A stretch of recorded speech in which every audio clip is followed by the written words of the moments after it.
मंडळींनी सकाळी 5 वाजता उठली. पहिला अद्रकचा चहा बनवायला ठेवला. नंतरला म्हटलं नाश्त्याला काय बनवायचं, तर पोहे बनवूया. गरम गरम असे मस्त पोहे बनवले. समीरला पण जायचं होतं कॉलेजला, तर त्याला गरम गरम चहा आणि पोहे दिले खायला. समर्था झोपली होती, तर म्हटलं चला जरा किचनवरचा पसारा आवरूया. मग भांडी घासायला घेतली. भांडी घासल्यानंतर जरा फ्रेश झाली. म्हटलं आपण पण जरा नाश्ता करूया.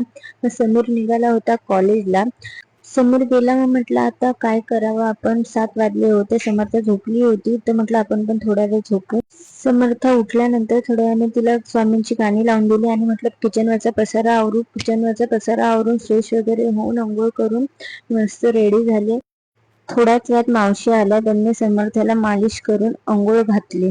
संध्याकाळी समीर समर्थाला घेऊन मंदिरात गेला होता, तर म्हटलं जेवण बनवून घेऊया.